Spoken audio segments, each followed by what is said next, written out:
Briefly why I'm here, the title slide that was there a moment ago with my picture on it did mention that I used to be an engineer in the military space program, and I'm also a former, by God's grace, atheist. And I like to bring that up when I talk for a couple of reasons. We're often told in the creation evolution discussion or in the Christianity versus atheism discussion that the only reason that people are believing in the Bible, and creationists especially, are because we have these blinders on that don't allow us to see all the evidence for evolution, for atheism, and so on. The only reason that we believe the Bible and believe the creation, for example, viewpoint, is it because the Bible says so, and so we're required to. And that, again, if we weren't blinded by this pre-commitment to the Bible, then surely we would see all this evidence that disproves our various positions on things. And I'm one of many for whom the opposite was true.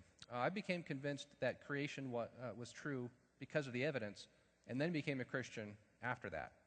So I became a creationist first and a Christian afterward. I'm not unique in that. I know a lot of other people in the creation movement who are like that. So just to make the point, there are many of us who affirm scientific evidence and say, yes, let's talk about science. Great, bring it on, because that's what brought us to this view in the first place. Now, having said that, believing in creation or scientific evidence or the Bible and such is not sufficient to make you a Christian. That's the work of the Holy Spirit. But it is a key point in this discussion often with others. Now, I also want to point out my talk tonight is defeating atheism, not defeating atheists. It's all too easy when talking to people to get caught up in trying to win an argument and forget that this isn't about an argument with another person. You're not trying to show who's got the better ideas or who's got more knowledge or more whatever it may be. You're trying to communicate with this person and make him think about the real ramifications and implications of his position. So as I'm talking tonight, if there's people in the audience that aren't Christians at this point, that may be atheists, I'll just point out I used to think like you currently do, and if I say things that kind of rankle, please understand I'm not trying to say anything to you personally. I am going after your belief system, not after you. I was once trapped in the same thing that you are within. You may not think that you're trapped at this point. That's a word I'm choosing to use because that's what I was.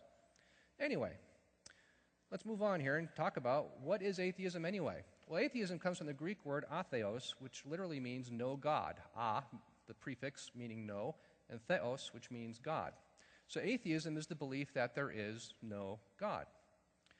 And if you're paying attention at all to our culture, you'll see that atheism is a lot more prevalent now, or at least a lot more vocal than it used to be. When I was an atheist in the 70s and 80s, we didn't really have atheists back then. We were all secular humanists. The focus was not on denying God. The focus was on, well, yeah, Christianity, that's a bunch of rubbish. But we had other goals. We were trying to better mankind through science and so on. Some of the authors who write these particular books now seem to have different motives. They're more interested in just being angry at God rather than trying to accomplish something necessarily fruitful. Personal opinion, anyway. But my main point is atheism is indeed getting a lot more prevalent, a lot more vocal, and a lot of people are reading these books and wondering, well, maybe what they're saying is right. That's what we're here to talk about this evening. Now, there's a lot of reasons within science, though, that some of us think are good reasons to believe that there is a creator. For example, this video here was made by a Harvard University showing what goes on inside of our bodies. This is showing a white blood cell rolling along one of your blood vessels. And again, this is happening in your body right now. You see the surface of the cell has various proteins associated with it, and I'm not going to give you an exhaustive list of everything that's going on here because we don't have time, frankly. But along the surface of the cell, we're going to see that there's a lot of things going on as this white blood cell is rolling through the blood vessel looking for an inflammation or infection to go fight, that being the role of this particular cell. Moving down into the cell, we see that it has a structure, cytoskeleton within the cell to give it structural rigidity and serve a few other purposes. And the cell actually assembles these structures as needed from proteins, and then will disassemble them when they're not needed to reuse the components elsewhere. Here's an enzyme snipping one of these chains, and you'll see that the various pieces are then broken up and then reused, in this case, to make a microtubule. Now, these are actually the highways inside the cell. Again, this one being broken down to be reused later. As a highway, you get motor proteins moving things around. And this little guy is real. He's inside your body right now, inside all of your cells, moving things around. This is moving a vesicle of proteins along to a different part of the cell. As we move further down now toward the nucleus, we're going to see some of the activity that goes on down there. We see messenger RNA coming out of the nucleus, and then ribosomes are going to read the RNA, from which they're going to get instructions to string together amino acids and build proteins. And then those proteins, in some cases, are assembled to make other little machines that go off to different parts of the cell to do all different jobs. In other places, they're injected directly, whereas in other places like here, we see these vesicles carrying lots of proteins to different destinations. And here's our friend the motor protein again, moving it along elsewhere. Now, all this, again, this is all real. Everything you see in this video is real. The only thing that the animators did was move things a little bit further apart so that there would be an interesting animation. We could see everything that's going on. When the vesicle reaches the surface of the cell, all the proteins are released. They have different roles. Here we see a lipid raft being assembled. And make a long story short, once all the various pieces are in place here, everything gets ready, it all unfolds, and then grips onto the surface of the blood vessel and makes the white blood cell stop. At that point, the white blood cell realizes, hey, there's an inflammation, I need to go fight. It immediately breaks down the internal structure that you saw being built earlier so that it can then squeeze in between two other cells and go off into the tissues, seeking the inflammation to fight. Now, that's one small process in however many processes going on inside of that one type of cell. And again, that's only one type of cell among many. And I'm not a biologist. I'm not the one to explain fully everything that's going on there. Maybe Chris can do that if anybody's interested. My point is, does this look intelligently designed? I would say yes. Of course, biology is not the only science that we have to look at in terms of the origins discussion. There's also the fact of how old are the various things around us. How old is the Earth, for example? A lot of people would say, well, carbon dating supports an old Earth, doesn't it? Well, actually, carbon dating is one of the favorite tools of creationists because we can point out that carbon dating actually supports a youth assessment of these objects rather than old age. Carbon-14, it turns out, is an element that decays very quickly, so quickly, in fact, that if the entire Earth were made out of carbon-14, it would all be gone in less than 1 million years. So if you see carbon in a sample, it means that object is far less than 1 million years old because there hasn't been enough time for all the carbon to disappear yet. Which is why it's very interesting when you take objects that are supposed to be millions of years old, according to the conventional interpretations, but you can find carbon-14 within them, like petrified wood, for example. Supposed to be millions of years old, according to conventional thinking, but it's got many samples people have submitted, turns out to have carbon-14 within it, which means it's only thousands of years old, not millions, because if it was more than thousands, there wouldn't be any carbon-14 left. Coal, same thing, supposed to be millions, still has carbon-14, apparently is only thousands of years old. Oil, same argument, has carbon-14 inside of it. Now, secular scientists will often answer this argument by saying, well, apparently, somehow your samples got contaminated with modern 14 on the way to the laboratory. Well, number one, these samples have been submitted to the best laboratories in the world, the standard ones everyone else uses, and they have long, elaborate procedures meant to eliminate contamination. You know, if our samples are getting contaminated, that means everybody else's are too. But just to disprove that point, some Bible-believing scientists took samples of diamonds and submitted those, and it turns out diamonds have carbon-14 deep inside them as well. And you can't say that carbon-14 somehow burrowed its way into a diamond because it's not going to do that. Diamonds are the hardest substance known. You're not going to get carbon permeating inside of it. And there's other areas of science we can look to as well, like dinosaurs. Now, those of you who have never been to a creation talk before might be surprised by this. What's a creationist doing talking about dinosaurs? Don't dinosaurs support the millions of years? Actually, no, dinosaurs are a great subject to talk about here. I'm one of many creation speakers in the area who has entire talks just on dinosaurs. Of course, this isn't a dinosaur talk tonight, so I'll limit myself just to mentioning a little bit, like the fact that we're finding soft tissue in dinosaur bones now.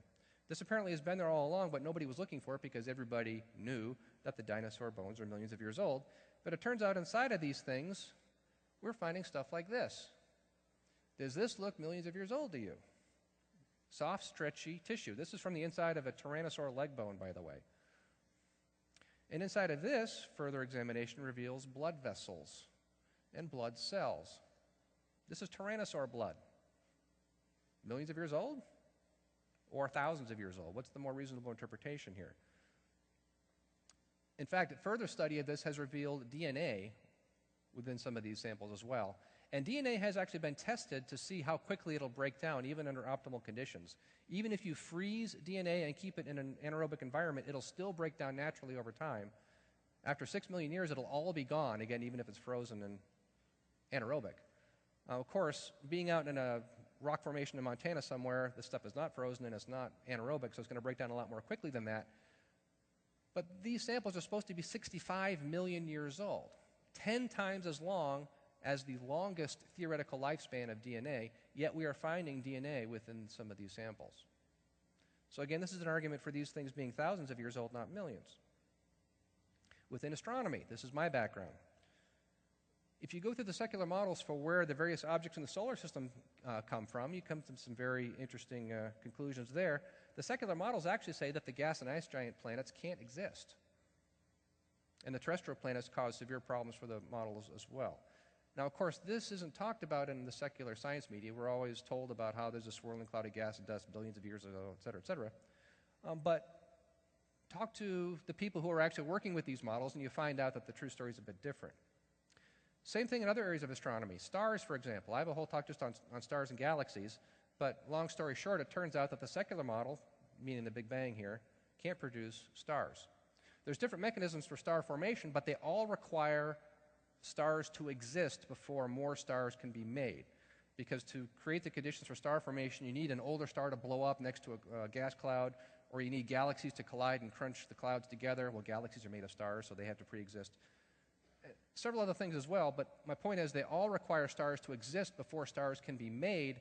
So the Big Bang model has a huge chicken and egg problem. You can't get stars until you already have them, which is why one of my astrophysics textbooks has quotes like this, that hundreds of ideas of how stars are formed have been advanced in past decades, but we're still far from any real solution.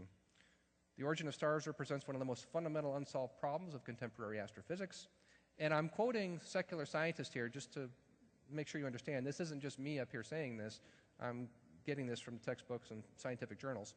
The universe we see when we look out to its furthest horizons contains 100 billion galaxies. Each of these galaxies contains another 100 billion stars. That's 10 to the 22 stars all told. The silent embarrassment of modern astrophysics is that we do not know how even a single one of these stars managed to form. Silent embarrassment. The formation of stars is one of the most fundamental problems in astrophysics. No current model can reproduce all the observations. Well, that last part's not true. The creation model works just fine, explains stars and galaxies and planets. But since they deny that that model can be valid, that model can be acceptable, they rule it out from the get-go, well, then they wind up in a situation where we don't really know where these objects came from. Yet again, somehow the science media dealing with the public and the museums and so on don't talk about these sorts of problems, do they? You got to dig into the journals and the textbooks in order to find this information.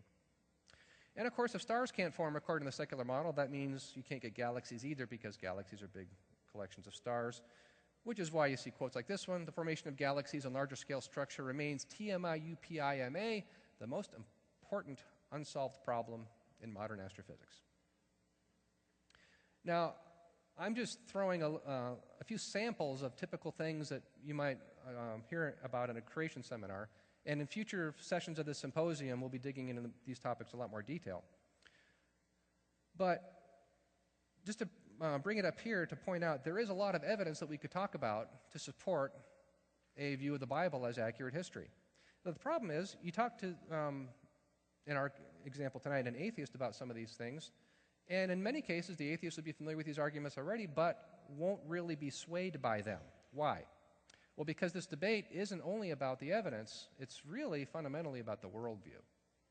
What is a worldview? Well, a worldview is the set of assumptions that you make to interpret the world around you. It's sort of like a pair of glasses that you can never take off. Just like sunglasses will make everything darker, a worldview is how you view the world as a pair of glasses that colors the world that you never take off. Now, you can change it. You can take this one off and put a different one on, but you're always wearing one pair or another, is my point. And think about how powerful a worldview is. Let's say you go to a magic show, and there's the old stunt where the magician shows you his hat is empty, and then he pulls a rabbit out of it, right? Old cliched magic trick. You see this happen in front of you. Do you believe that this magician actually forced a rabbit to pop into existence out of nothing in front of you? No, right? You're sure it's a trick. Now, think about this. Why do you think it's a trick? Why are you sure that what you saw didn't actually happen? Well, because you know, because your worldview tells you rabbits don't appear out of nothing. So your worldview is so strong, you're willing to disbelieve your own senses before you question your worldview. You see how that works? So a lot of people don't consciously think about what worldview they have. Everybody has one. We all have them. Christians, atheists, everybody in between, whatever. Everybody has a worldview. And this is how we interpret, then, evidence around us. So creationists and evolutionists, or Christians and atheists, we all have the same evidence. We have the same fossils, we have the same stars and planets, we have the same biological organisms, whatever. But people reach different conclusions because they're looking at it through different worldviews. So the Christian sees that little video of a cell I showed you and said, wow, isn't it amazing evidence of God's creative handiwork and what he was able to do, making literally little molecular machines inside of our bodies. Whereas the atheist would say, again, coming from a non-biblical worldview, well, isn't it amazing what Darwinian evolution can do over millions of years? Christian says, well, look, I mean, carbon dating shows that these things are young, not millions of years old. The atheist would say, well, apparently they got contaminated somehow. Christian says, well, look, dinosaur blood. Surely dinosaur blood must only be thousands and not millions of years old. The atheist would say, well, what do you know? I guess blood can last millions of years after all. Christian says the heavens declare the glory of God. Look at all this, and your secular models can't produce the things that we see. The atheist says, well, we'll figure it out eventually. So on the surface, it might seem then that both sides of this, because we're coming at it from different worldviews, are sort of just knocking heads and aren't really going to get anywhere because it's my worldview over here and your worldview over there, and never the twain shall meet. But the purpose of our talk tonight is to really dig into this a little further and say, well, these worldviews are not equal. The atheist thinks that by denying the Bible, he can interpret the world around him accurately, but he's actually sinking without knowing it. The Bible is the foundation of human knowledge in many different areas: ethics, mathematics, logic, purpose, morality, science, and so on and so on. So for the atheist to deny the Bible is true leaves him looking for a new foundation for all of those things. And as we'll see later in the talk this evening, he can't get one. And I like to compare it to this. For an atheist to try to use an argument from science to discredit the Bible is sort of like someone sending you an email that says, I don't believe in email. Email does not exist. Now, if someone sent you that email, what would you think? They're either joking or, they need help somehow. Because they had to use email in order to send this message to you denying that email is real. If email wasn't real, they couldn't have sent you the message, obviously. Well, the same thing applies to an atheist who tries to use science to discredit the Bible. He's actually blowing up his own position by doing so, because if science is true, atheism is not. So the rest of our time tonight, here's what we'll be doing. First, we'll talk a little bit about science itself. What is science? There's some common misunderstandings floating around in our culture, especially lately, that we'll talk about. But we'll spend most of our time showing that a Christian worldview makes science possible. And indeed, as we'll see, the early history of modern science comes primarily from Christians, or at least people coming from a Christian worldview. On the other hand, atheism, when applied consistently, makes science impossible. So before we try to contrast worldviews, let's talk about what the atheist worldview is. Of course, when constructing a worldview, you have to answer some basic questions. Number one, there's a universe here. What do we do with that? Where did that come from? Well, the pretty obvious question is it eternal or not? Has it always been there, or did it have a beginning? Now, there used to be different answers to this over in the atheist camp. There used to be a group of people called steady-staters that proposed that the universe was indeed eternal and had always been there. But that got disproved in the mid-'60s and thrown out. So there are very few atheists today who would say that the universe is eternal. Everybody pretty much acknowledges that the universe had a beginning. However, they do say that that beginning did not have a creator involved.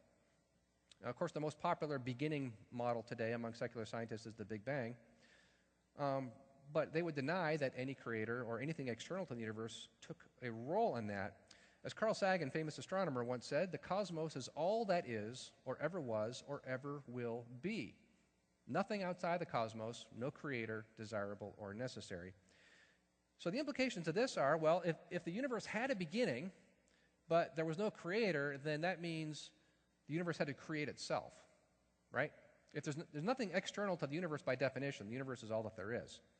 So if everything had a beginning and there's nothing outside of everything, then everything made itself at that beginning.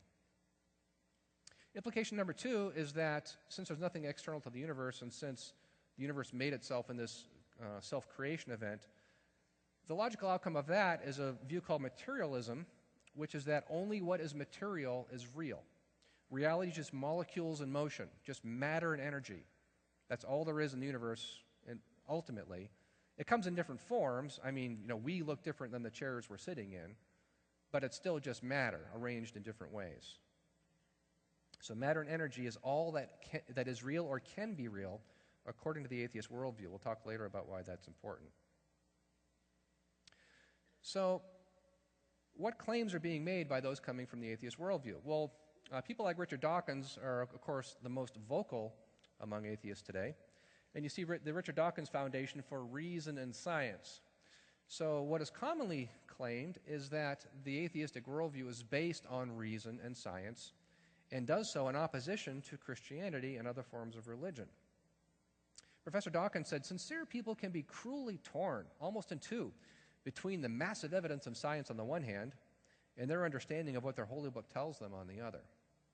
I think this is one of the truly bad things that religion can do to a human mind. So you see how he's contrasting massive evidence of science over here and then what your holy book, i.e. the Bible, says over here. He's setting those two in opposition. He's saying that they're opposite. Well, is that a valid way of looking at things? Well, let's talk for a moment about what is science anyway. And a lot of people misunderstand this, and not just atheists. A lot of people really haven't thought about this all that deeply. The word science comes from a Latin word meaning knowledge, and as you can see the definition here, a systematic enterprise that builds and organizes knowledge in the form of testable explanations and predictions about the universe. Okay, fine. How does that work out practically? Well, there's a common misconception, one, that confuses science, the study of science, with the study of history. What do I mean by that? Well, science works in the present. If you run a scientific experiment, that tells you what is happening right in front of you on the lab bench, for example. What is happening on the lab bench in front of you does not tell you what happened thousands or millions of years ago unless you apply some assumptions to it, because you weren't there to run the experiment back then. For example, I once had an atheist tell me, as they were building the Large Hadron Collider in Europe, an atheist told me that they were going to recreate the Big Bang inside this collider, and that would prove that the Big Bang happened. And even some articles in scientific journals said similar things. And I said, it's not going to prove anything. All it'll prove, and if you smash particles together in the collider, you'll see what happens. Yeah, that's very interesting science, and we'll learn some neat stuff about physics. That's not going to prove the Big Bang happened. It just proves that you were able to smash particles together in Europe somewhere. Now, if the Big Bang had actually happened, and if our model of the Big Bang were accurate, and if we could reproduce the conditions specified by that model in the collider, then it would tell us something interesting about history. But only if all those other assumptions are true does an experiment today tell us anything about the past. So you understand my point. A scientific experiment tells you what is happening in front of you today. It does not require a particular view of history unless you apply assumptions on top of that. And of course, assumptions are fallible, right? We have no way of knowing that our assumptions are true, because then they wouldn't be assumptions, then they would be facts. So a lot of people talk about, well, science proves evolution. Well, no, it doesn't. Experiments and science, things that we see in the world today, only tell us anything about the past, again, if we apply assumptions. And the questions about whether or not the assumptions are correct is often where the creation and evolution disagreement begins. Creationists and evolutionists alike agree on science that's being done today. I mean, a lot of good scientists are creationists. Where we disagree is on the assumptions used to interpret today's facts back into the past where no one was around to see things happen. Misconception two is confusing science and evolution and saying they're the same thing. Now, strictly speaking, this is not about atheism. This is about evolution, which, of course, is not the same as atheism. But since people like Professor Dawkins spend so much of their time promoting evolution, and since this is a common misconception, it's worth spending a few minutes on now. We find that a lot of people are really woefully confused about this, and I have as my example here Bill Nye, the science guy. Bill Nye has said that if you deny evolution, it means you can't understand science, basically, including a list that includes biology, dinosaurs and other fossils, radioactivity, and distant stars that are just like our own, but at a different point in the life cycle. So since he includes things like this, I think it's fair to say that he includes astronomy in his definition of evolution. He's using the word very broadly, which is fine. You can do that. So when he says things like this, I say to the grown-ups, if you want to deny evolution and live in your world that's completely inconsistent with everything we know, everything we observe in the universe, well, that's fine.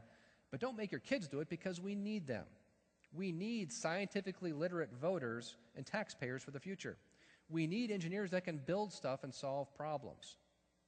So you see what he's saying? If you deny evolution, you can't be scientifically literate, right?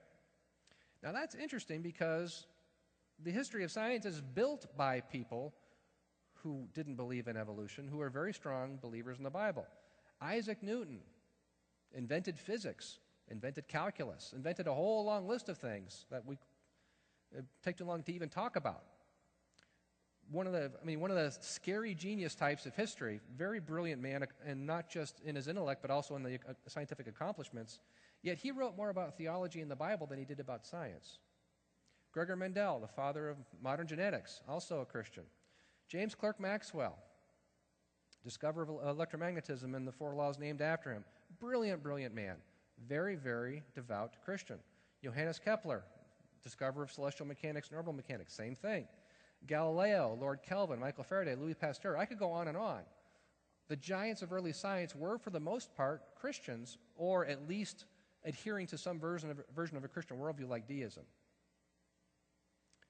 They would be very interested to find out that they're not scientifically literate because they don't believe that everything came from nothing. Now you might say, well, those people are all older. Well, that's actually not true. Not all of them are. But even today, there's thousands of degreed scientists who do not agree with evolution and atheistic worldviews. This one article here lists almost 3,000 people. There's a lot more than that that are unwilling to come out in public because they'd lose their academic positions, unfortunately. My only point is, in the past, giants of science, most of them are Christians. Today, there's many degreed science that disagree with Darwinism and atheistic views also. So to say that you must believe in today's theory of evolution to be scientifically literate is just frankly rubbish.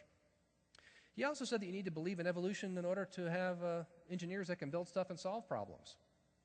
Now, that's an interesting statement. Again, let's use an example from astronomy. I would argue that one of the most challenging engineering projects humanity has ever undertaken was the Apollo moon mission. I mean, think about this. Imagine putting your hand down like this and balancing a pencil on its eraser on your finger like that. And then try to bring that all the way up as high as you can while keeping the pencil perfectly balanced the whole time. You're not allowed to touch it, by the way. You can provide no other support for it other than from underneath. Oh, and by the way, you have a friend standing next to you blowing on the pencil from random directions as you're doing this. Now, even without the friend, you're not going to be able to do this. Very difficult challenge. But that's exactly what happens with a rocket. All the thrust in a rocket comes from the bottom. It's got to balance itself on its column of fire as it goes up. So, and it's long and skinny, just like that pencil was. This is not an easy exercise, right? I mean, this is one of the reasons they call it rocket science, because it's very hard. Poke around on YouTube and you'll find examples of rockets doing really bad things in the launch pad and blowing up after. Because, again, this is very hard. Now, imagine the Saturn V rocket, which is what we're looking at here. This thing weighed 6.5 million pounds sitting on the launch pad, 360 some odd feet high, as high as a 30-story skyscraper, had to go from 0 to 17,000 miles an hour in a few minutes. Think about the amount of energy that has to be released in a very short time to do that. Now, normally when we have a device that releases a tremendous amount of energy in a short time, we call that a bomb, right? So a rocket is basically a controlled bomb that has to do this balancing business and steer to where it needs to go and do all the rest of it. And that's only to get this thing in parking orbit around the Earth. That's just step one. Oh, and by the way, the rock is going to be breaking itself into pieces along the way as necessary. The actual mission to get all the way to the moon and back is very complicated, involving multiple stages. The ultimate goal is to get this thing, the command service module, and the lunar module there in one piece. You don't see the lunar module here because that's where the astronaut is who took this picture. The lunar module goes down to the surface. Astronauts get out, do their thing. Back in the lunar module, part of it launches itself back into space, dock with the command service module, and Lord willing, everybody makes it all the way home safely. Now, again, tremendous engineering challenge to do this. According to people like Bill Nye, if you don't believe in evolution, you can't solve problems like this as an engineer. Well, if that were true, then the Apollo missions would have been impossible. Why is that? Well, if you must believe in evolution in order to do science, then I think it's fair to say you'd have to believe in astronomical evolution specifically, and maybe of the moon, in order to do good things in the moon mission, right? Well, the secular idea for where the moon came from is called the giant impact theory, the idea that early on in Earth's history, something the size of Mars came along, crashed into the Earth, and the debris sprayed up into space, and some of it formed into the moon.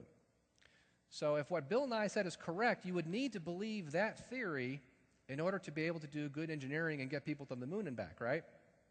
But the problem was nobody in the Apollo mission believed this. Am I saying they were all Christians and creationists? No. Some were, many were not.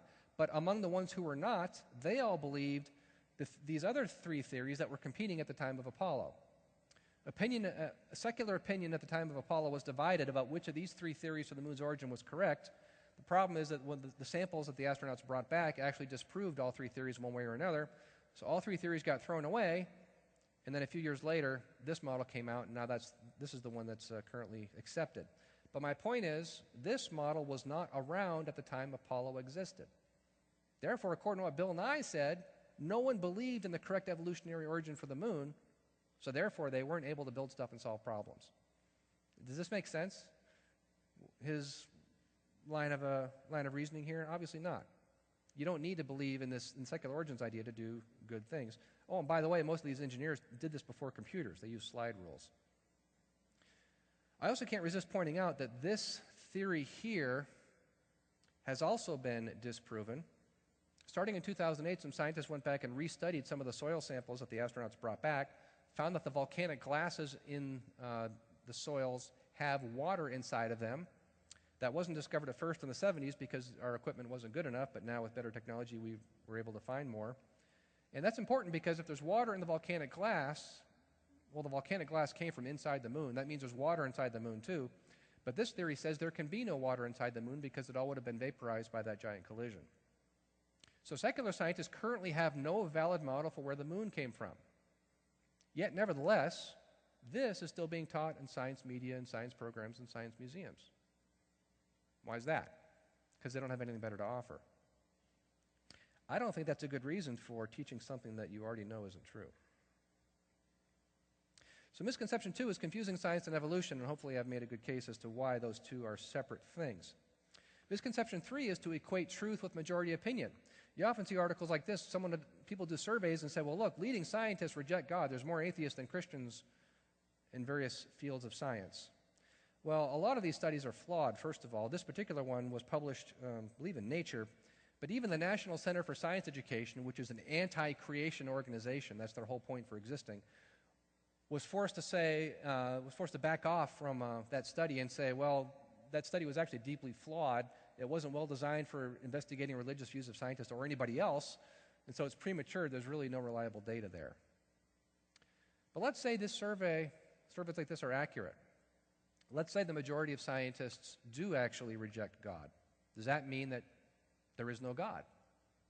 Well, no, because truth is not determined by majority opinion, right? I mean, if you want to go into a field where majority opinion rules, then go into politics, because that's what that's all about. Science doesn't work that way, though. Truth is not determined by majority opinion. And so it's interesting what other scientists might believe, but it's not especially relevant.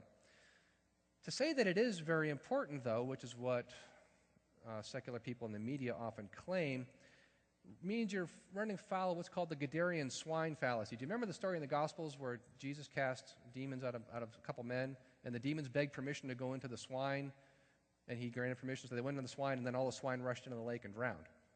Well, the Gadarian swine fallacy, this is an actual fallacy within philosophy, by the way, is to point out that merely because the group is marching in formation together doesn't necessarily mean it's a good idea to join them. So just because all of scientists, even if they were all pointing in the same direction, which they're not, as I said earlier, but even if they were, that doesn't mean they're correct. The thing I like to use to illustrate this is to ask the question, what is fire? Now, you're going to wonder where I'm going with this. It's going to take a couple minutes, but you'll see why this is relevant at the end. You ever wonder what fire is? I mean, you put wood in a campfire, and then the mouse stops working. You put wood in the campfire. Apparently it's not the mouse, it's the computer. There's good news.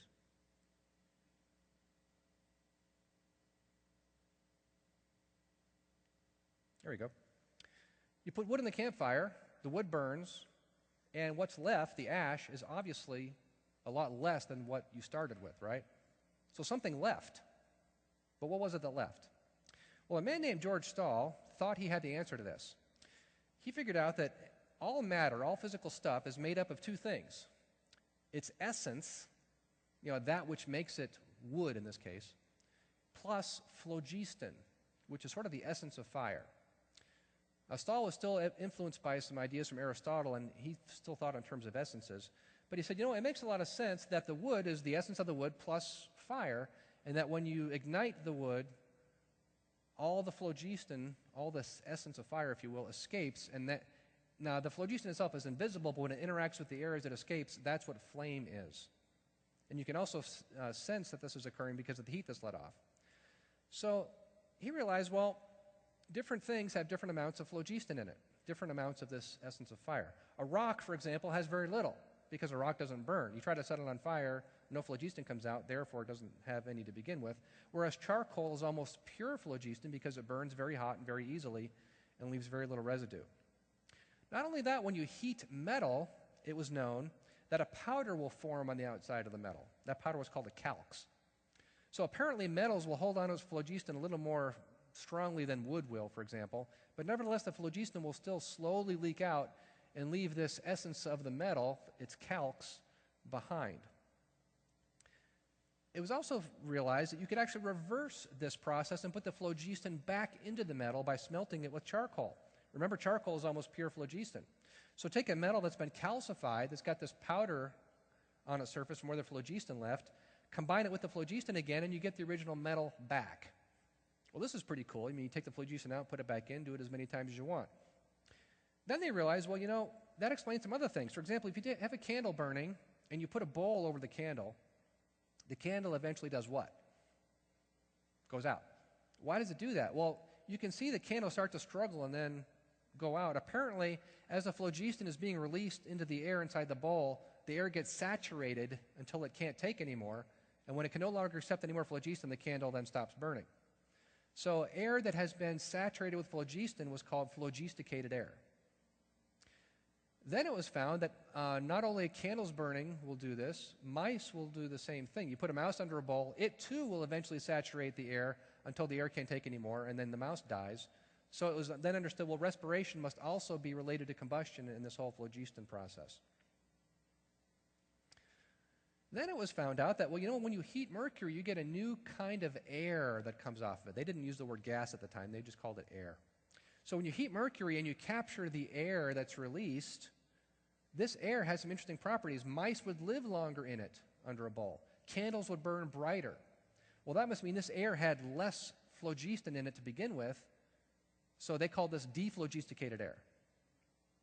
Then Henry Cavendish, very famous scientist, found out that when he dissolved metals in acid, he got a new kind of air that was inflammable, he called it, because it burned so quickly and so enthusiastically. He thought he had actually isolated or come close to isolating pure phlogiston because this was just almost explosive stuff. And other discoveries were made surrounding phlogiston as well, and I won't take the time to do it, just to point out phlogiston explained a long list of phenomena: combustion, respiration, fermentation, the reaction of acids and alkalis, formation of salts, calcination, and other things as well. Phlogiston was good science, right? It works. Well, A man named Antoine Lavoisier became dissatisfied with phlogiston for various reasons and announced that he was going to come up with a new system and that the system of Stahl would be shaken to its foundations. After a few years of work, he announced that there was no such thing as phlogiston after all, that dephlogisticated air was itself responsible for combustion and respiration. Today we call that oxygen. Calcination and other processes like this were explained as oxygen combining with the material, not phlogiston leaving the material. And Henry Cavendish's inflammable air is now known as hydrogen. Along the way, Lavoisier increased the table of elements from 4 to 33. He introduced a whole new language of chemistry. Basically, this is the beginning of modern chemistry right here with this one man, overturning the phlogiston theory and introducing this whole new way of looking at things. Within just about 20 years, all the phlogistians, the people who believed in it and worked with it, said, you know, Lavoisier is right. This makes a lot more sense this way. And they all switched over to the new way of thinking. Joseph Priestley was left as the final phlogistian and went to his grave moaning that all his friends had abandoned him and got onto this newfangled trend here. And he was the only one left. Now, why did I take the time to talk about this? Phlogiston reigned in science for almost 100 years. Now, we look at it today and think this idea is kind of naive, right? I mean, how could they have believed that? Well, because it had a large body of evidence to support it. It explained a lot of things. It applied to a wide variety of phenomena, as I just said. Thinking phlogiston made perfect sense. You could go into your laboratory and think about an experiment based on phlogiston, run the experiment, and it would work. Well, sure, isn't that good confirmation that phlogiston's true? It was the consensus view. Everybody believed it. It seemed to explain so much. Several generations of scientists learned it and worked with it. There were scientists who were born, got their education, did an entire career in science based on phlogiston, and went to their graves still believing it. But ultimately, it was wrong. So do you see the point I'm making here? Lesson number one from phlogiston is just because everybody else around you believes a certain thing in science doesn't mean it's true, and it doesn't mean it's not going to be thrown away tomorrow. In fact, as I said, phlogiston reigned for almost 100 years. That's a long time. That's several generations of scientists, isn't it? Yet today, hardly anybody even knows what it is. Lesson two is that when a scientific paradigm dies, it can die very quickly. Phlogiston went from everybody knows it's true to, oh, nobody believes that anymore in just 20 years, which is not long at all. Lesson three is that this is how science works. This is how the scientific process works. People believe things, and then things accumulate that makes someone say, you know, there's a better way of looking at this, and then the old view gets abandoned and people go to the new way. In fact, entire books have been written. This is called The Structure of Scientific Revolutions, if you can't see it from where you're seating. Science is always overturning previous beliefs in favor of new ones. So what is it that we know today that's not going to be thought true tomorrow? You ever wonder about that? So misconception three is to say that just because the majority of scientists happen to believe in evolution or happen to not believe in God or whatever, well, that's an interesting piece of information, but not especially relevant to what the truth is. Misconception four, that atheism is compatible with science. Now, this is, of course, our main topic here tonight. What are the requirements of science? If you want to do science, what do you need? Now, here's a question I'm sure no one lays awake at night thinking about. But you might think, well, you need laboratory equipment, you need telescopes and microscopes and stuff. Or some people might be more fundamental and say, well, you need the scientific method. But I want to get really fundamental. What are the most fundamental things you need if you want to discover something about the universe? Well, I'd say the very first thing you need is for the universe to exist. I told you got to think fundamentally, right? I mean, the most basic things. What are the most basic things? Number one, you need a universe to study, right? Number two, you need to exist within that universe to study, and you need to have reliable memories and senses in order to study the universe, don't you? You need reliable senses to be able to perceive the universe accurately, and you need reliable memory to make sure that you can recall your previous sensory input and build on that as you learn things over time. You also have to make sure that your intellect is adequate to understand the universe, don't you? I mean, we don't expect frogs or snails to be doing good science because they're incapable of comprehending the universe. They don't have the capacity to do so. If we're going to expect ourselves to do science, we need to know that we have the capacity to understand the universe. Looking further out now, the universe itself has to be built on order. If you're going to try to discover things about the universe, it has to behave in regular, orderly ways in order to allow you to discover them, doesn't it? Not only that, but those patterns of order must extend all through the universe.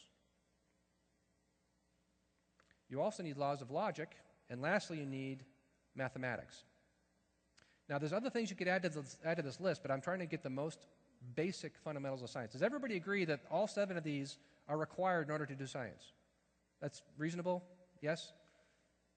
Does everybody agree that if you're missing even one of these, you can't really do science, right?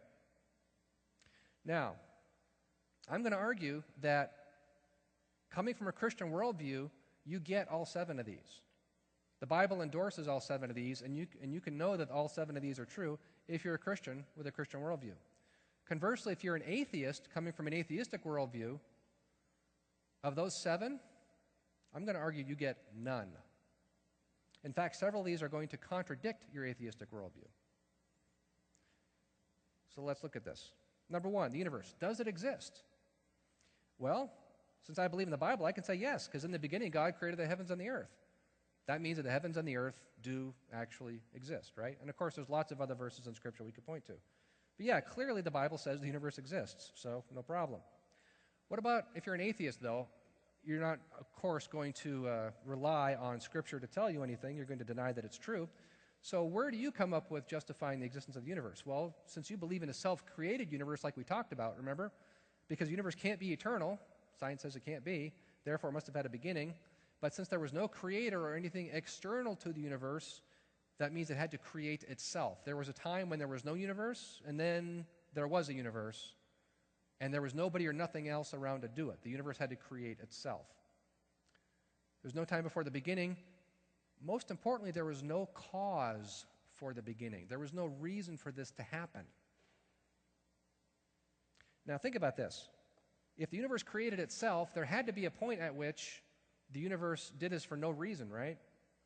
Because if the universe was the effect of a cause, something caused the universe, a cause has to precede its effect in time, doesn't it? The cause has to come first. But the Big Bang Theory specifically says time didn't begin until the Big Bang happened. The universe, popped into existence. Nothing preceded it because there was no time. There can be no before the Big Bang because there was no time before the universe existed. So at one point, at the very beginning, the universe had to create itself for no reason. There was no cause for this. There was no reason for this to have happened. But if there's no reason for the universe to have created itself, then there's no real reason to expect the universe to exist, is there? You have to assume that it did, but you can't provide a reason for it to doing so because there can be no reason given the constraints of the atheistic worldview. Does that make sense? I know we're getting kind of philosophical here. Now, an atheist would object to a lot of what I just said for the simple reason that, well, we know that it does exist, so why are you arguing about this? Well, I agree that it exists. That's not the point. The point is, why should it exist? My Christian worldview explains very well why it exists, because God made it. How does your worldview explain it? We're not discussing whether it exists. That's a given. We're talking about why. And so to answer it exists because it exists, well, that's not very helpful. Another answer that's gaining some traction here lately is that it could be part of a larger multiverse, and so there could be a cause out there in the multiverse that caused our universe. Multiverse actually buys the atheist more problems than it solves for him. I don't have time to talk about that tonight. I have an entire presentation on the Big Bang that goes into that. I will just point out for tonight, it raises larger philosophical problems than the one specific one here we're trying to solve. Multiverse actually denies science in even more additional ways than the atheistic worldview on its own does. And I'm going to address more about this in just a moment. First, let's move on to number 2, human observers. Can we reliably say that we exist with reliable memories and senses in this universe? Well, as a Christian, I can say that absolutely. God created a man in his own image. In the image of God, he created him. Male and female, he created them. God created man, so man exists. The psalmist wrote, "When I consider your heavens, the work of your fingers, the moon and stars which you have ordained." Well, who is I? I is the observer who is looking at God's creation. So again, over and over again, the Bible says we exist within the universe. So, no problem with this one then. If you're an atheist, though, you have to answer the question, why should we exist within this universe? Well, first of all, if you have no real reason for the universe to exist, then you have no reason for anything within it, including us, to exist either. But even if humans did exist, why should they be conscious beings with the capability of comprehending the universe? Because according to the materialistic worldview, which is the logical outcome of atheism, our brains are just bags of chemicals formed by Darwinian processes over time. How can bags of chemicals be conscious? Ever think about that? I had an atheist write to me one time, and he was not happy with my work in astronomy and said, from where do you get the arrogance to deny the consensus view of astronomers? And I wrote back and I said, well, I don't think it's arrogant to deny the consensus view. I think science itself denies the consensus view, but we'll talk about that later if you want. For now, I want to focus on something a little more interesting. You're calling me arrogant, but according to your worldview, your brain and my brain are just bags of chemicals formed by natural processes. How can a bag of chemicals be arrogant? How can a bag of chemicals be self-aware? How can a bag of chemicals know what arrogance is? How can a bag of chemicals perceive arrogance in another bag? He didn't know how to answer any of that. You see the point I was making. He's making assumptions to even try to challenge me on these questions. My point was, well, before we talk about the stuff up here, let's look at the foundation of your questions and see if they make any sense. And they don't. Bring this up with atheists who have thought about such things, and you're likely to get, well, we know that we exist. I mean, Descartes figured this one out a long time ago. I think, therefore I am. There's somebody thinking, right? Therefore I exist. Well, the question isn't whether or not you exist. Again, I agree we exist. The question is, why should we exist if the atheistic worldview is true? Why should we be conscious? A lot of atheists will say, well, consciousness is an emergent phenomenon. When matter is complicated enough, consciousness just comes out. So really? Well, show me that in the laboratory, please. Of course they can't.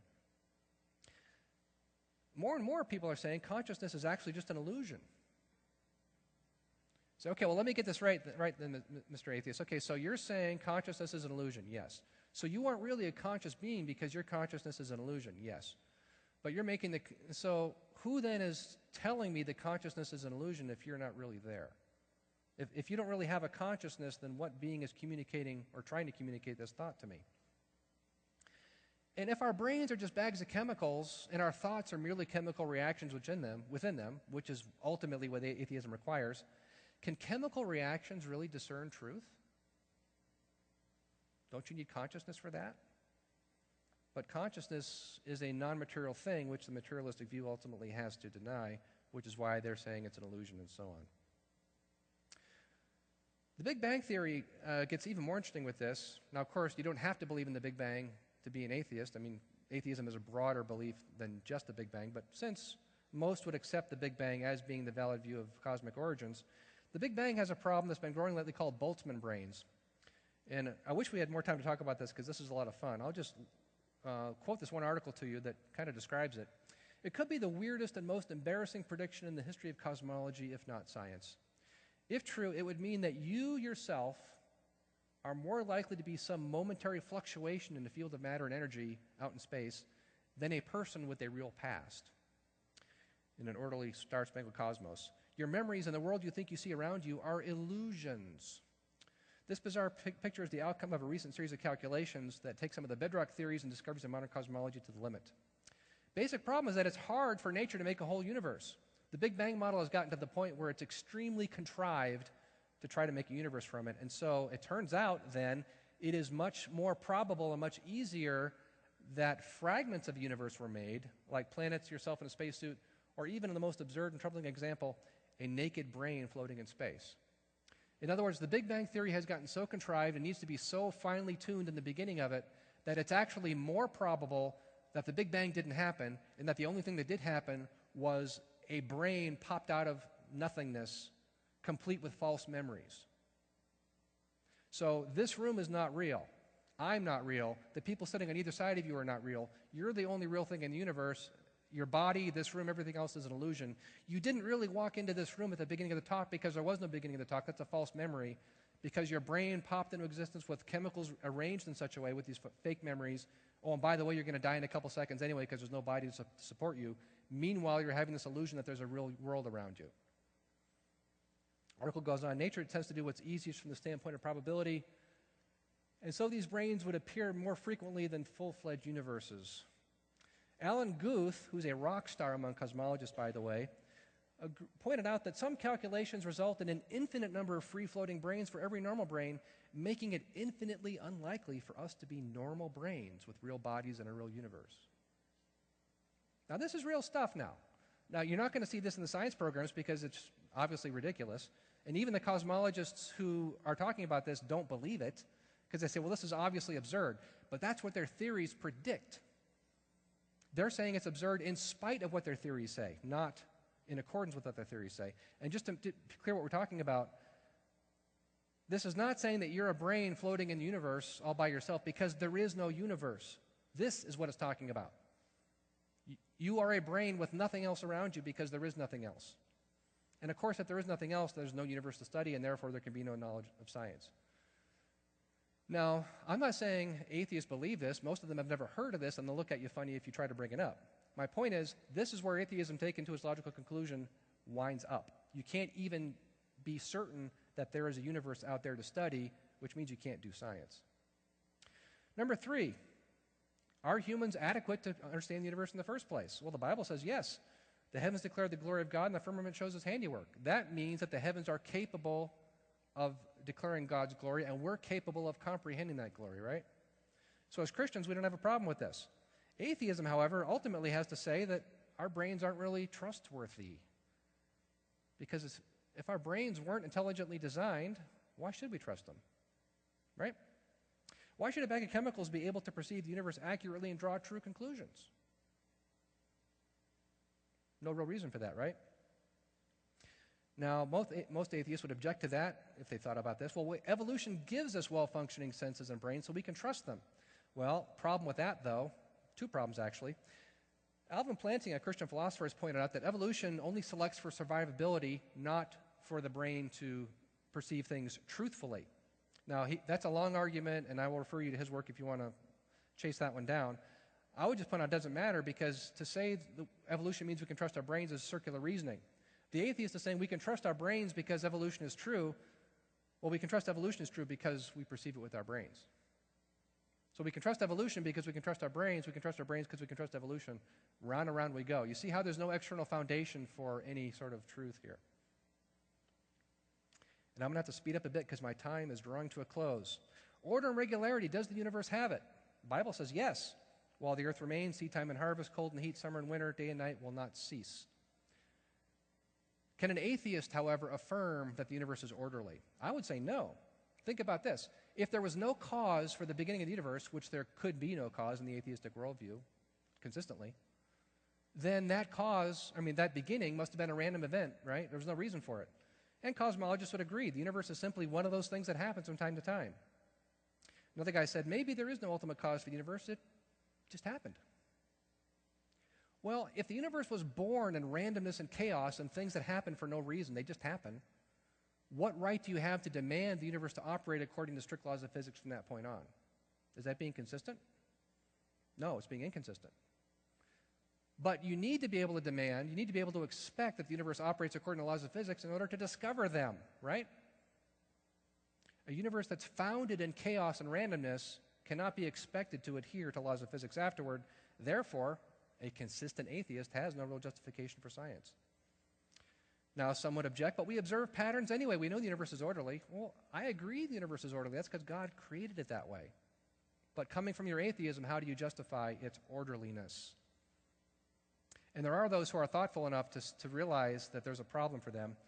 It's not at all natural that laws of nature exist, much less that man is able to discover them. That's where the atheistic worldview gets you.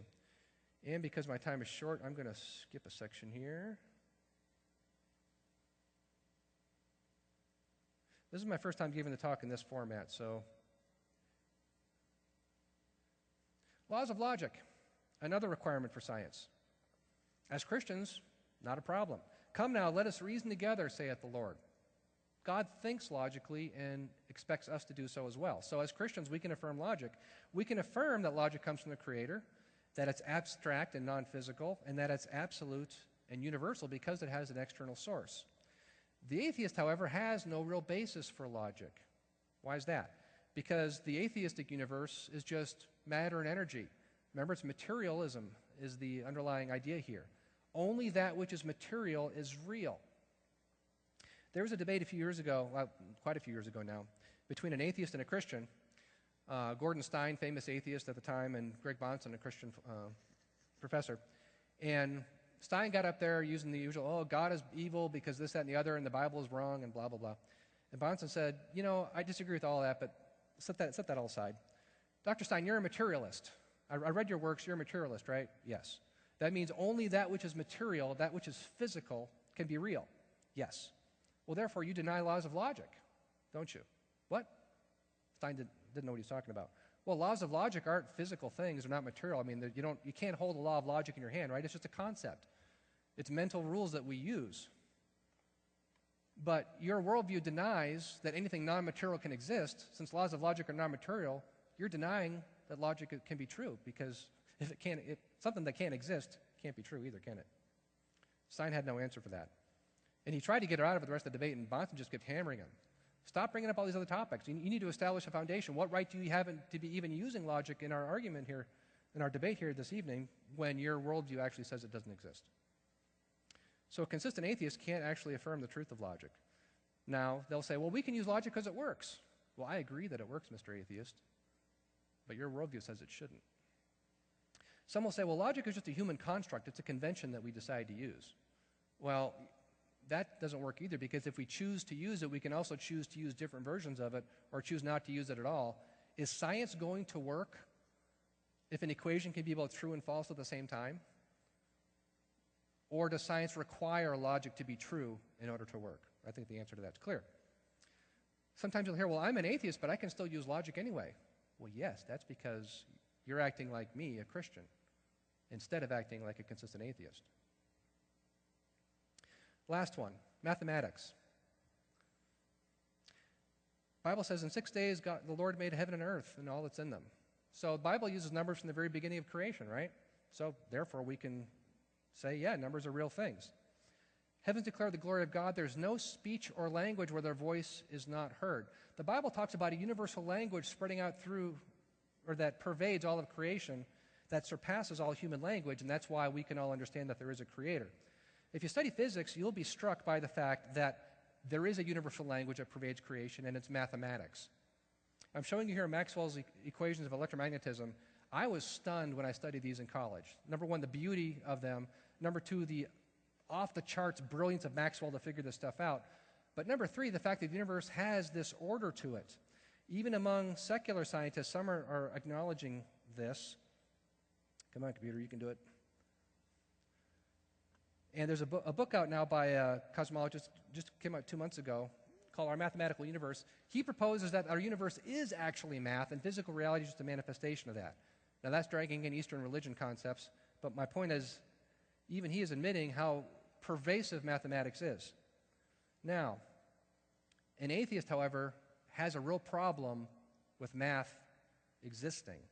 Because, see, before the Enlightenment, mathematicians and scientists said, we are discovering what God has built into the creation.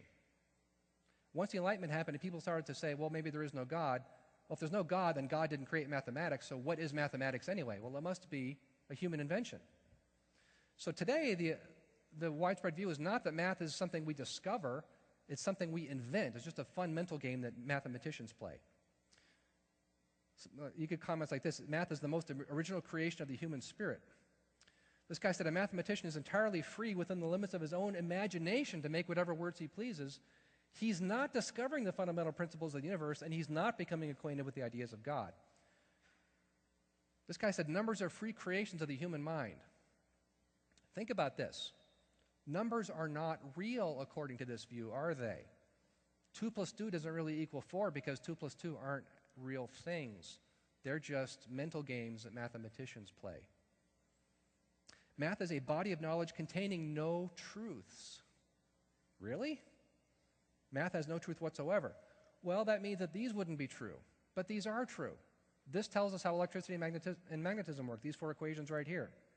In fact, physics, if you've ever taken physics, you'll know physics is math, right? And the old joke goes when you get a degree in physics, they throw in a degree in math as a bonus. Because math is everywhere through physics. If you're going to say math is just something that people made up, that it's devoid of truth, now you're saying physics isn't real either. Science isn't real. That's the actual logical implication of where the atheist must wind up with this. This guy said, why the external should obey the laws of logic, why in fact science should be possible, is not at all an easy question to answer.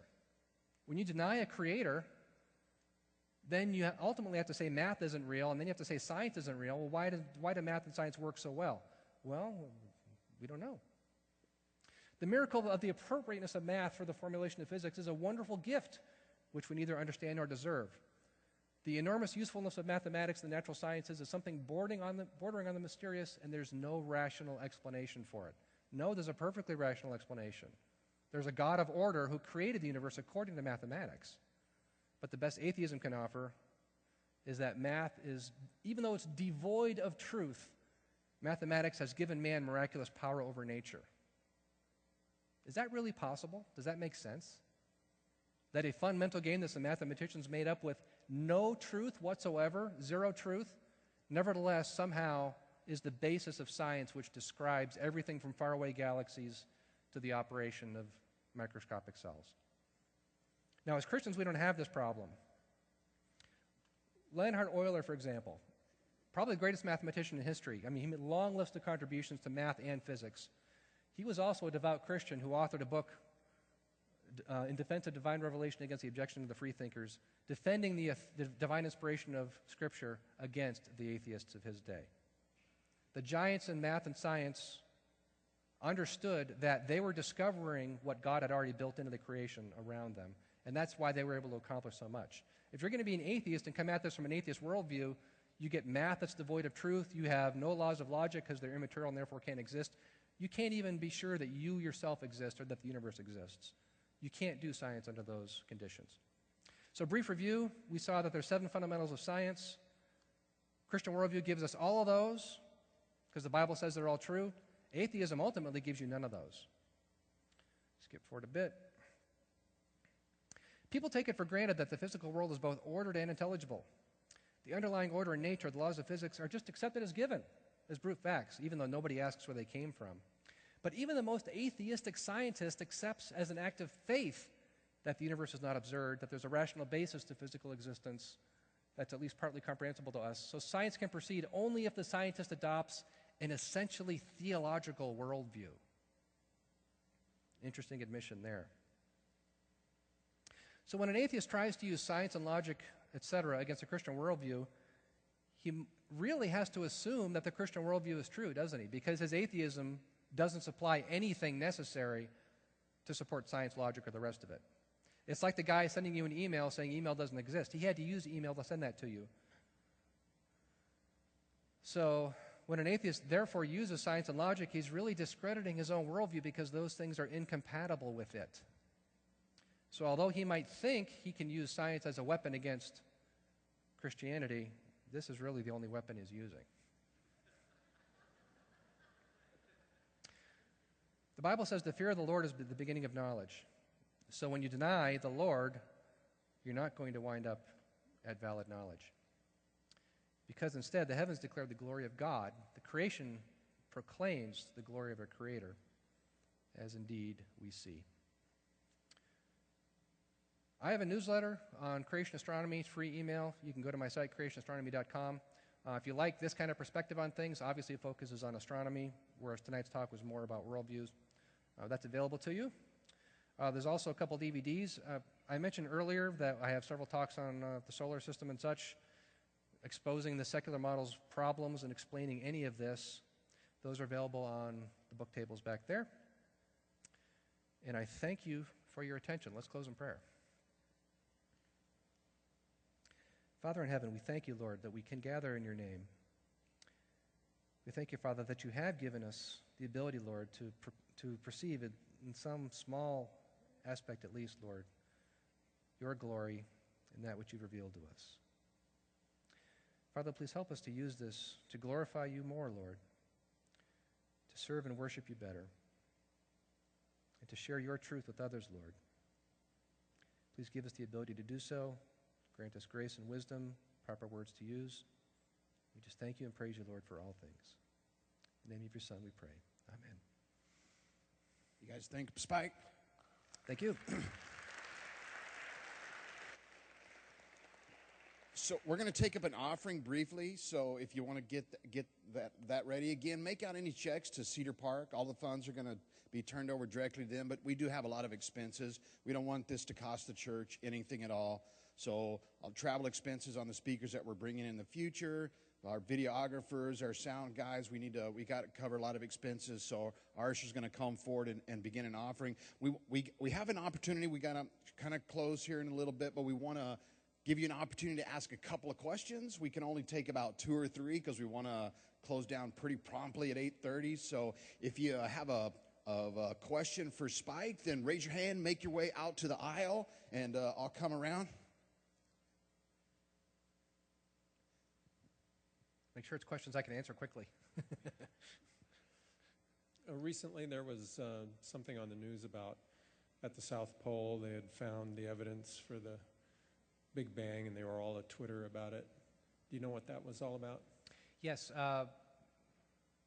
The discovery was a pattern of polarization in the microwave background radiation, which certain versions of the Big Bang theory had predicted would be found.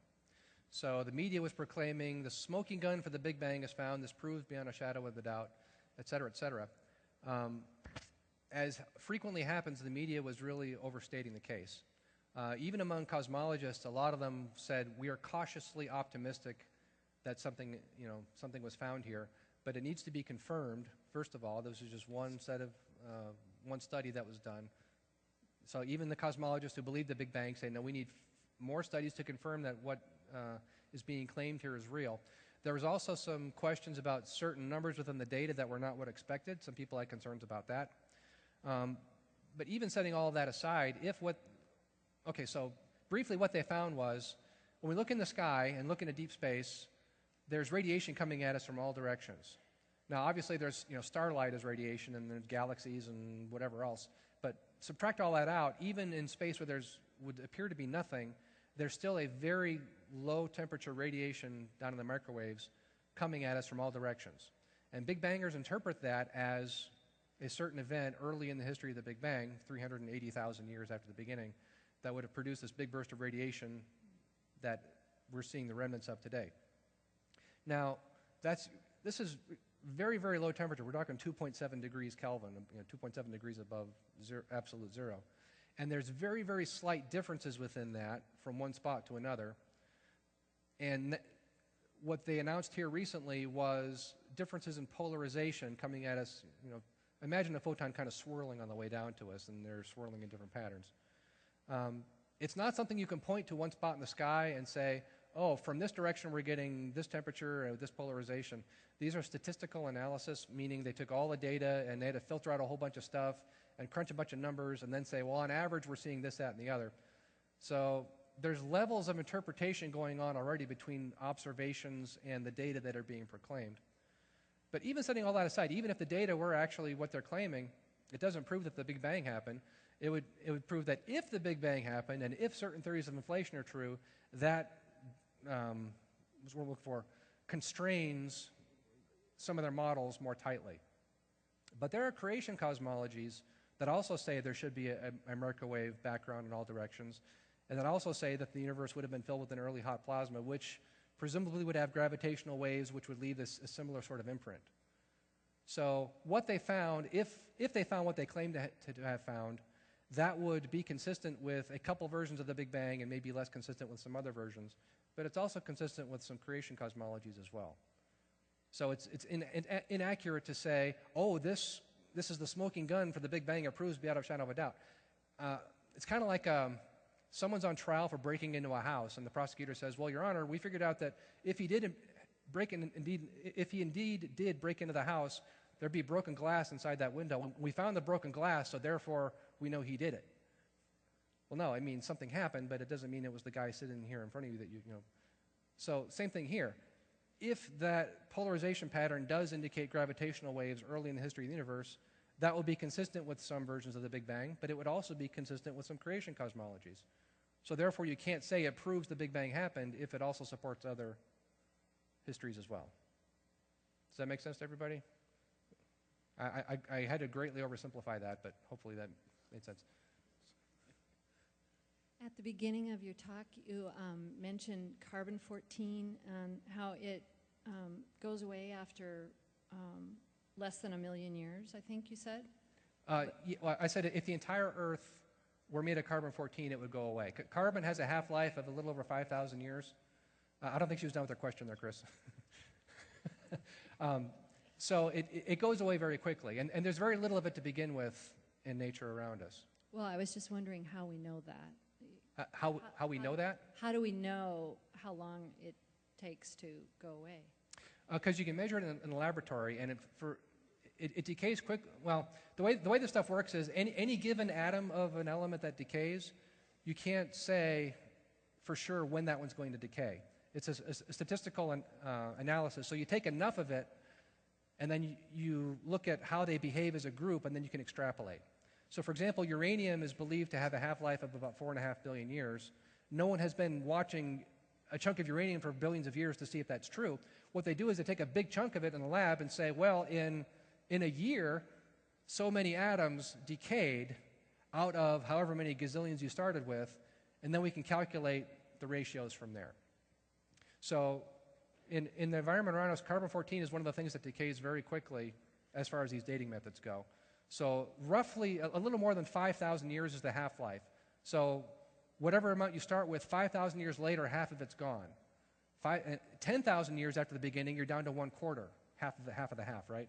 After 15,000 years, you're down to 1/8. So you see how it shrinks down very quickly, half times half times half times half. You don't have that many half-lives before there's only a couple atoms left, and then you can't detect it with your equipment anymore. Does that answer your question? Okay, good. Yeah, I was going to get your take on the new Cosmos show on PBS. I don't know if you've been watching that, but it's got a very anti-theist take to it, and I just wondered, what your thoughts are if you've seen it. Or I haven't seen it yet. I would like to. The first one was anti-theistic too, so they're consistent. Neil deGrasse Tyson, I mean, he's a wonderful communicator. I wish he was on our side. That's about all I can say. A brilliant man, funny, personable, great communicator. Just his worldview is wrong. All right, very good. Give it up for Spike one more time. Thank you for your attention.